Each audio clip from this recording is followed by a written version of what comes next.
في الفيديو اللي فات شفنا 450 واحد وهم بيلعبوا اللعبة الأولى وبيموت منهم 91 لاعب، ولما بيطلب منهم المشرفين يعملوا تصويت يحددوا فيه إذا كانوا هيكملوا اللعبة ولا لأ. وفي الوقت ده بنشوف الأصوات متعادلة ما بين اللي عايزين يكملوا واللي عاوزين يوقفوا اللعبة، وبيكون فاضل واحد هو اللي هيحدد إذا كانوا هيكملوا اللعبة ولا لأ، والشخص ده بيدوس على الدايرة ومعنى كده إن اللعبة لسه هتكمل. والصدمة بتكون هنا إن اللاعب رقم واحد بيكون هو، وده بيكون أخو الضابط جون، وبيبقى هيشارك معاهم في اللعبة. وبعدها بنشوف جنود اللعبة وهم بيتخلصوا من الطوابيت اللي فيها الناس اللي ماتت، وهم قاعدين بياكلوا بتيجي الناس اللي صوتت إن اللعبة تكمل، وبيكون معاهم هو اللي بيروح يعرف سيونج إنه اختار اللعبة عشان هو معاهم وعارف اللعبة كويس ولعبها قبل كده، وبيسأل سيونج اللعبة اللي جاية هتبقى عبارة عن إيه، وبيعرفهم ان لعبة حلوة السكر هي اللي هتبقى اللي جاية، وبيعرفهم قواعد اللعبة، وبيقول لهم ان شكل المثلث هو اسهل شكل، وبيقول لهم لو هو اتأكد من الشكل هيعرفهم عشان محدش يموت، وساعتها الناس بتتضايق عشان محدش هيموت والجائزة كده مش هتكبر. وبيروح الراجل اللي امه مشاركة معاه في اللعبة وبيعرفها قواعد اللعبة اللي جاية، بس مش بيلاقيها، وساعتها بنشوفها قاعدة مع جون هي وبتديها واجبتها وبتعرفها انها عرفت انها حامل من شكل جسمها وطريقة مشيتها. وبيقعد هو مع سيونج وصاحبه وبيفضل يتكلم معاه شوية عن اللعبة والفلوس اللي كسبها، وبيروح مغني الراب وصاحبه للواد بتاع العملات الرقمية وبيضربوه عشان هم كانوا السبب في خسارتهم فلوس كتير لأنهم كانوا متابعينه على قناته على اليوتيوب وبيسمعوا كلامه. وفي اللحظة دي بيروح إن هو يحوش عنه وبيضربوا هما الاتنين، والكل بيسقف له عشان أنقذ حياة الراجل. وبعدها بنشوف سيون مع طاقم اللعبة وهي بتفتكر إنها شافت واتعرفت على اللاعب رقم 246، وده الراجل اللي عارفة إن بنته في المستشفى ومريضة بالسرطان ولازم تعمل عملية في أقرب وقت، وهو هنا عشان يعمل لبنته العملية. وبالليل وكل اللاعبين نايمين بيروح إيون وبيقعد مع سيونج وبيحكي له عن قصته وليه دخل اللعبة، وإنه عايز يكمل عشان ياخد الفلوس عشان يعالج بيها مرته عشان هي تعبانة، وده غير إنها حامل. وبعدها بيشوف جنود اللعبة وهم بيسرقوا أعضاء من الناس اللي ماتوا، لكن بيستغربوا لما بيلقوا كل اللاعبين ماتوا لأنهم في الطبيعة بيستهدفوا رجليهم أو إيديهم أو منطقة في جسمهم عشان ما يموتوش لحد ما ياخدوا الأعضاء بتاعتهم، لكن المرة دي محدش فيهم عايش والكل مضروب بالنار في دماغه. وواحد منهم بيكلم القائد اللي ماسك مكان إيون وبيعرفوا بالمشكلة دي لأنهم كده مش هيقدر ياخدوا أعضاء صالحة منهم، وبيسألهم مين اللي عمل كده فبيعرفوه إنه من الممكن تكون سيون هي اللي عملت كده، وبيروح يستدعيها وبيكلمها عن اللي عملته وبيعرفها إنها تسمع كلامه عشان هو اللي أنقذها من 7 سنين، بس هي مش بترضى. وهو بيقول لها القائد مش هيعرف زي المرات اللي فاتت لأنه في المرات اللي فاتت كانوا بيخلوا لاعب دكتور هو اللي بيطلع الأعضاء مقابل معلومات عن اللعبة، لكن المرة دي في جندي معاهم دكتور هو اللي هيساعدهم، لكن برضه مش بتوافق على كلامه. وبيشوف جون وهو رايح لقسم الشرطة وبيحاول يقنع مديره وبياخده معاه لرئيس قسم الشرطة، وبيحاولوا برضه انهم يقنعوه عشان يدور على الجزيرة وينقذوا الناس قبل ما تموت وينهوا اللعبة، بس برضه مش بيوافقوا وبيسيبهم وبيمشي. فبيكلم الراجل اللي كان بيساعد سيونج وبيعرفوا انهم هينقسموا المجموعتين، وبيدوروا في كل الجزر انهم معاهم 5 ايام من بداية اللعبة لنهاية اللعبة. وبعدها بنشوف اللاعبين وهم بيصحوا عشان يلعبوا اللعبة الجاية، وبنشوف جون هي وهي بتكلم الواد بتاع العملات الرقمية وبنعرف انهم اصحاب، وبيلاقيها انها لسه حامل مع انها قالت له انها بتجهض الجنين. ولما بيطلعوا للعبة التانية بيعرفوا انهم هيبقوا فريق مكون من 5 افراد، والكل بيستغرب من القواعد وبيسأل سيونج واللي مش بيكون فاهم ايه اللي بيحصل، وبيبدأ الكل يشكل فريق مكون من 5 افراد، وبيكون سيونج عمل فريق مع صاحبه وبيكون معاهم انهو وجون هي الحامل ومعاهم راجل تاني، وبيسمعوا قوانين اللعبة اللي هتكون مكونة من 5 لعب مصغرة، وكل فرد من الافراد هيلعب لعبة واحدة بس ولازم يكسبوا في ال5 لعب عشان يعدوا للمرحلة اللي بعدها. وبيكلم سيونج فريقه وبيقسموا نفسهم على اللعب اللي كل واحد بيعرف يلعبها، وبيكون وقت الاختبار ده 5 دقايق، والخمس اشخاص بيكونوا مربوطين من رجلهم مع بعض، وبيدخلوا اول فريقين وبيكسبوا وبيروحوا على اللعبة اللي بعدها، وبيلعب زميلهم واللي بيخسر وبيعيد تاني لحد ما يكسبوا، بس بيكون اهم حاجة انهم يخلصوا قبل 5 دقايق، واول فريق بيفضل يخسر اكتر من مرة لحد ما الوقت بيخلص، وبيقتلوهم طاقم اللعبة. وبنشوف طاقم اللعبة وهم بيشيلوا الجثث اللي ماتوا في الطوابيت وبيعلموا التابوت ده واللي بيكون لسه فيه واحد عايش، لكن بتيجي تسيون وبتخليهم يفتح التابوت وبتقتله، والشخص المسؤول بيشوف كل ده على الكاميرات، وبيكون الدور على الفريقين التانيين اللي من ضمنهم فريق فيه اللاعب رقم 7 واللي بتكون أمه معاه في نفس الفريق، وبنشوف إن هو وسيونج وهم بيتفرجوا على الفريقين اللي بيلعبوا وبيتعلموا منهم إزاي يمشوا وأحسن طريقة تخليهم يكسبوا، وبيفضلوا يشجعوا الفريق اللي فيه اللاعب رقم 7 وهو وأمه، وهم بيفضلوا يكسبوا كل اللعب بسرعة وبيتعاونوا مع بعض وبيكونوا وصلوا عند آخر لعبة وبيكون باقي 14 ثانية وبينجحوا على آخر لحظة والكل بيفرح له، وبنشوف الفريق اللي قصادهم هو كمان نجح،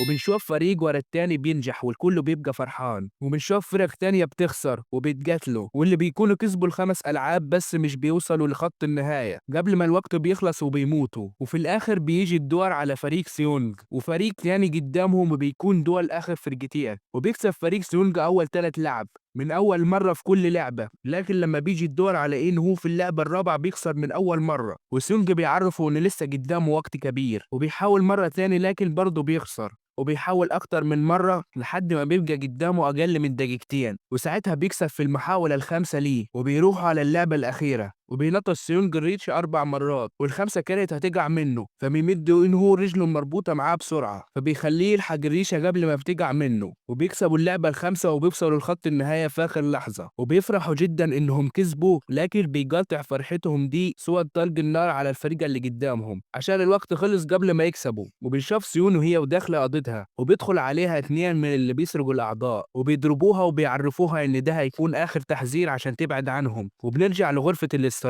وبيكون فريق سيونج بيتعرفوا على بعض وإنهم فهمهم إنه اسمه يونج، وبيدخل عليهم طاقم اللعبة وبيفهمهم نتيجة اللعبة التانية واللي تم إقصاء فيها 110 لاعب وباقي 255 لاعب، وبكده الجائزة المالية وصلت 20 مليار و100 مليون، ونصيب كل واحد منهم لو انسحبوا دلوقتي 78 مليون، والكل بيكون متضايق لأن الفلوس لسه قليلة على اللي هم شافوه، وواحد من طاقم اللعبة بيعرفهم إنهم هيصوتوا تاني عشان لو مش حابين يكملوا اللعبة، وبيبدأ التصويت بأول لاعب واللي هو هو واللي بيصوت إن اللعبة ما تكملش، ولما بيجي الدور على اللاعب رقم 7 أمه بتعرفه إن هو ما يكملش لكن بيختار إن هو يكمل، وبعدها بنشوف واحد ورا التاني بيدخل يصوت وبتكون دايما الأصوات متعادلة، وبيتضايق سيونج لما بيشوف عدد اللاعبين اللي عايزين يكملوا بيزيد، وساعتها إن هو بيزعج لهم وبيقول لهم لازم يختاروا عدم تكملة اللعبة عشان لو كملوا اللعبة هيموتوا كلهم في الآخر، لكن بتكون في ناس متعارضة مع كلامه وبينتهي التصويت بسيونج اللي بيختار عدم تكملة اللعبة، لكن ده مش بيفيد بحاجة عشان الفرق كبير بين اللي عايزين يكملوا اللعبة، وفي وقت الغدا بيروح اللاعب رقم 7 يعتذر لأمه بس أمه بتكون متضايقة منه وبيعرفها إنه اختار يكمل عشان المبلغ ده مش هيسدد كل ديونه، وبيعرفها إنه هيلعب اللعبة الجاية ومش هيكمل تاني، وبتعرفه إنه لو حصل له حاجة في اللعبة الجاية هي مش هتقدر تعيش من غيره، وبنشوف صاحب سونج وهو بيعتذر له إنه اختار يكمل اللعبة وبرضه بيعرفه إنه اللعبة الجاية ومش هيكمل تاني، لكن سونج بيقول له إنه ممكن في اللعبة الجاية يطلبوا منهم يقتلوا بعض، ولما بيجي ميعاد النوم سيونج بيعرف فريقه إنهم لازم يحموا بعض عشان وقت ما النور يطفي الناس ممكن تقتل بعض عشان الجايزة المالية تكتر، وبالليل بتكون أم الواد وجون هي عاوزين يروح الحمام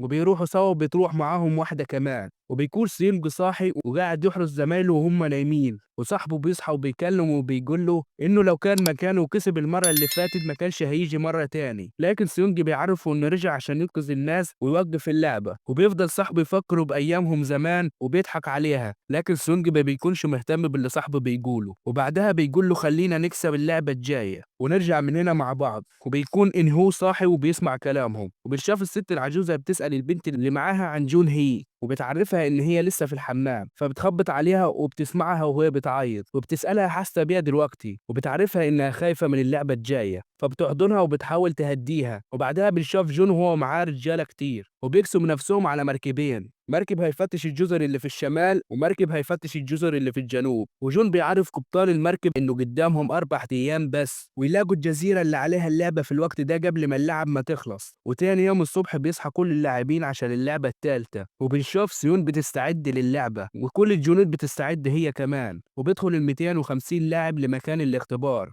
وبيسمعوا قواعد اللعبة واللي هي هيقفوا على المنصة دي والمنصة هتدور، وبعدها هيسمعوا رقم، أول ما يسمع الرقم ده يشكلوا فريق بالرقم ده ويجروا على أي أوضة، وكل ده هيعملوه في 30 ثانية بس، وبعدها بيقف الكل على المنصة وبتبدأ المنصة تدور وبتفضل تلف لحد ما تقول رقم 10، وبيكون فريق سيونج ناقصهم 5 أفراد ومعنى كده إنهم ناقصهم 5 ويكملوا فريق ويدخلوا بسرعة على أي أوضة قبل ما 30 ثانية ما تخلص. وفعلا أكتر من فرقة بيجمعوا بعض وبيدخلوا بسرعة على الأوضة، ومنهم فريق سيونج، وبيتبقى شوية من الناس اللي مش بيلحقوا يكونوا فريق، والوقت بيخلص وبيدخل طاقم الفريق وبيخلص عليهم، وبنشوف إن الفريق اللي دخل مع فريق سيونج هو فريق الست العجوزة وابنها، وبيكون في واحد لسه ما ماتش من الناس اللي خسرت، فبياخدوه الناس في التابوت وبيعلموا عليه، وسيون بتكون واقفة بس مش بتتكلم معاهم، وبعدها اللاعبين بيخرجوا وبيقفوا على المنصة تاني، وبتبدأ تدور مرة تاني وبتقف وبيكون الرقم 4، وساعتها مغني الراب بيضرب واحد من فريقه وبياخد الباقي وبيجري، وبيشوف إن هو بيسيب فريق سيونج وبيقول لهم إنهم ينقذوا نفسهم وهو هيشوف فريق يروح معاهم، وبيجري سيونج مع أصحابه لحد ما بيوصلوا للأوضة، وبيقف يبص على إن هو بس بيكون مش شايفه بسبب الفوضى، وبيدخل الأوضة في آخر ثانية، والمراقبين على الكاميرات بيشوفوا إن فوق أوضة ما فيهاش غير 3 بس، فبيبلغوا الجنود إنهم يقتلوهم، وفعلا بيروح الجنود يقتلوا ال3، وبيفتحوا الأبواب بتاعة الأوض وبيخرجوا كلهم، وبيدوروا فريق سيونج على إن هو، وبيفرحوا إنه لسه عايش، وبيطلعوا مرة تاني على المنصة وبتبدأ تدور بيهم، والمرة دي بتقف على رقم 3، وساعتها سيونج وإن هو بيخلوا ال3 اللي معاهم يروحوا مع بعض، وهم هيدوروا على واحد يروح معاهم، وبيكون الفريق اللي فيه الست العجوزة وابنها اتقسموا ل2، وبيكونوا بيدوروا على واحد يروح معاهم، وبيجي 2 ياخدوا الواد اللي مع الست العجوزة وبياخدوه لأقرب أوضة ليهم، وساعتها أمه بتكون مصدومة من اللي حصل، وبيجي سيونج وإن هو بياخدوها وبيدخلوها الأوضة بسرعة، وبيكون مش باقي غير 141 لاعب لسه عايشين، ولما بيخرجوا من الأوض بتكون الأم فرحانة إن ابنها لسه عايش، وبس هو بيكون متضايق إن هو سابها لوحدها وما خدهاش معاه،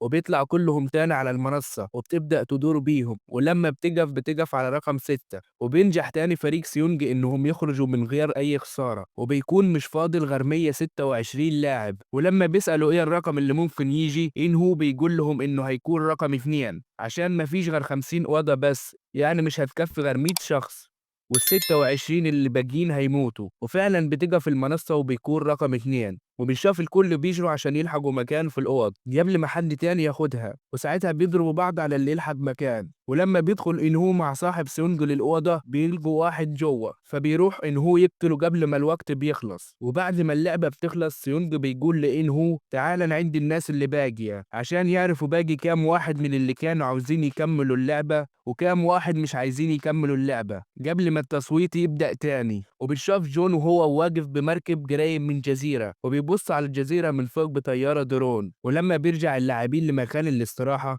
صاحب سيونج بيروح يعدهم وبيروح يعرف سيونج اللي كانوا عاوزين يكملوا اللعبة عددهم 56 لاعب واللي مش عاوزين يكملوا عددهم 44، ومعنى كده اللي عايزين يكملوا أكتر من اللي مش عايزين يكملوا، وبيفكروا إنهم يقنعوا 6 إنهم ما يكملوش اللعبة، وبكده هيبقى عدد اللي مش عايزين يكملوا 51 بما فيهم صاحب سيونج، عشان كده هيبقوا أكتر من اللي عايزين يكملوا، وإن هو بيعرفهم إنهم لو عملوا كده الناس هتعمل مشكلة وهتحصل فوضى كبيرة، والأحسن إنهم يستنوا لأن بالتأكيد في ناس كتير مش هتكمل عشان الجائزة هتوصل لحوالي 300 مليون، وبعدها بنشوف جون لقي مدخل سري على الجزيرة، وبعدها بنشوف طاقم اللعبة بيدخلوا على اللاعبين وبيعرفوهم إن العدد الباقي 100 لاعب والجائزة بيجت 35 مليار و600 مليون، وبكده هيبقى نصيب الفرد الواحد 35 مليون، وبيبدأ التصويت بسيونج، وفي وقت التصويت بيكون في عدد كبير عايزين يكملوا اللعبة، وبيكون في 4 من اللي عايزين يكملوا غيروا قرارهم واختاروا إنهم ما يكملوش اللعبة، وبيكون مش باقي غير 2 بس يختاروا إنهم ما يكملوش اللعبة، وبكده اللعبة هتقف، وبنشوف جون هو والفريق اللي معاه طلعوا على الجزيرة وراحوا للباب، ولما بيفتح واحد منهم الباب بيروح منفجر فيه، وبنرجع للاعبين وبنشوف إن التصويت بقى متعادل،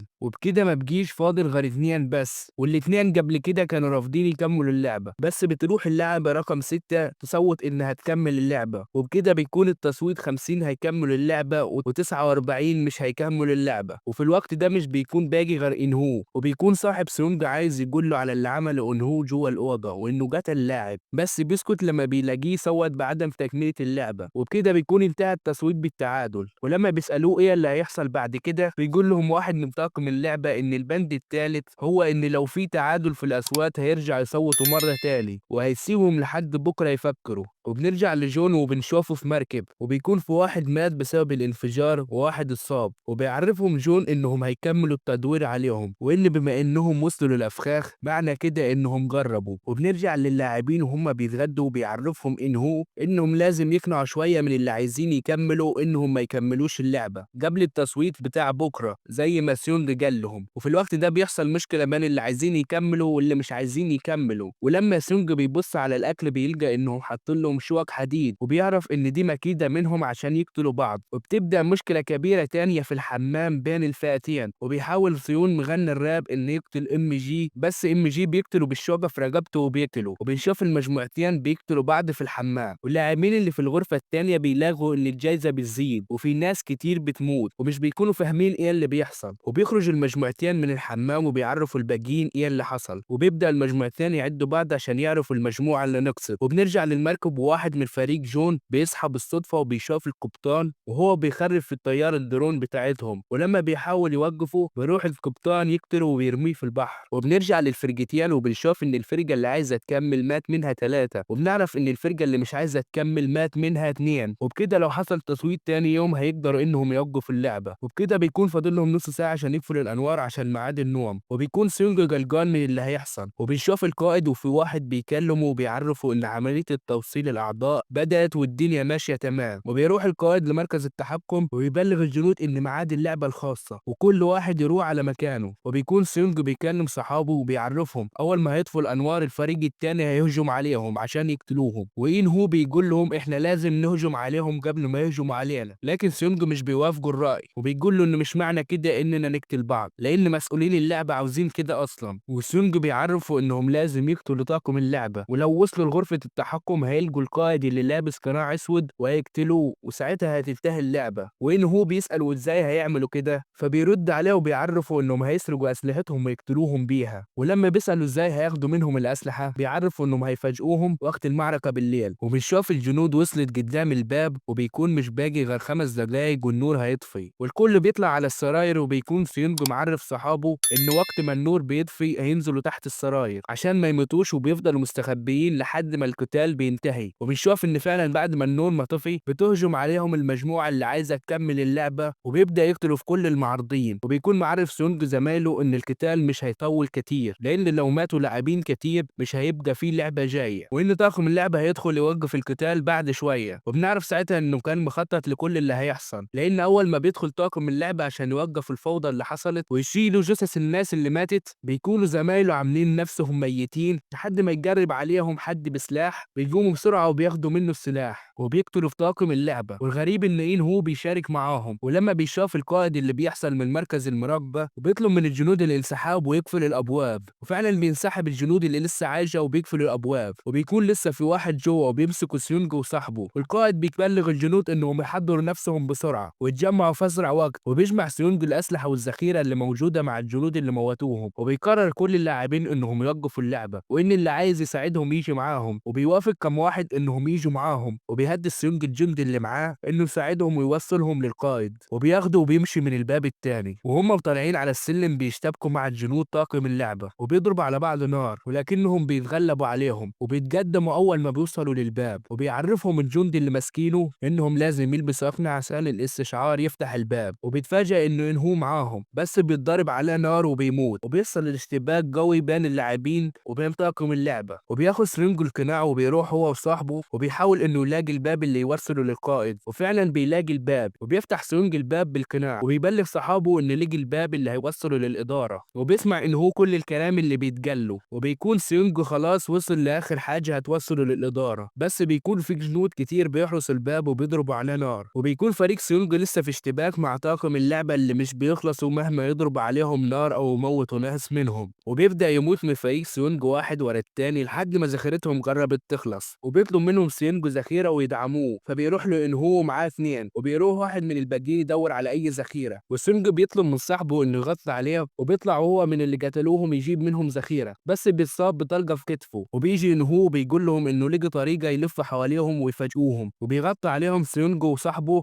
عشان يقدروا يلفوا لطريق تاني. وبيكون زميلهم اللي راح يدور لهم على ذخيره رجع لهم بذخيره كتير، بس بيكون خايف لدرجه انه بيقف مكانه ما بيردش عليهم. ولما بيندهوا عليه على اللاسلكي ما بيردش عليهم. فعلا بنشوف ان هو لف حوالين طاقم اللعبه ووصل وراهم، وبيطلب من سيونج انه يدافع عنهم لحد ما يقتلوهم من وراهم، وساعتها بيبان ان هو على حقيقته وبيقتل الاتنين اللي معاه. ولما بيندى عليه سيونج على اللاسلكي بيعمل نفسه انه بيموت وبيقول له انه اسف وانهم قدروا يتغلبوا علينا وقتلونا، وبعدها بيغير التردد بتاع اللاسلكي وبيبلغ طاقم اللعبه انهم يلغوا الموضوع. وبنشوف واحده من صحاب سيونج اللي كانوا مستنيين صاحبهم يرجع بالذخيره، لما ما جاش نزلت عشان تشوفه وبتلاقيه قاعد خايف في مكان الاستراحه، فبتاخد منه الذخائر. ولما بتيجي تمشي بتلاقي جنود كتير من طاقم اللعب داخلين عليهم، وبنشوف ان اللاعبين اللي مش معاهم ذخيره بتبدا الجنود تجرب عليهم عشان تقتلهم، فبيروح واحد منهم قاتل نفسه وملتحر، والاتنين التانيين بيقرروا انهم يسلوا نفسهم عشان يعيشوا، وبيعرف السونج انهم هيستسلموا بدل ما يموتوا. وبيكون من ضمنهم اللاعب رقم 246 اللي بنته مريضه في المستشفى، لكن بيقتلوهم طاقم اللعبه، وبيكون سيونج وصاحبه كمان بيستسلموا. فبينزل لهم القائد وبيكلم سيونج وبيقول له ايها اللاعب رقم 456، وبيقول له انت دلوقتي فرحت انك عملت نفسك بطل، وبيقول له بص كويس على عواقب انك عملت نفسك بطل. وبيقتل صاحبه قدامه وبيتعصب سيونج جدا، وبيكتفوه اتنين من طاقم اللعبه عشان ما يعمل لهمش حاجه، وبيفضل سيونج يعيط على صاحبه اللي مات قدام عينه. وبكده بيكون خلص الجزء الثاني من ملخص لعبه الحبار. لو عايز مسلسل جديد او فيلم جديد اشترك في القناه وفعل زر الجرس عشان يوصلك كل جديد، ويلا سلام.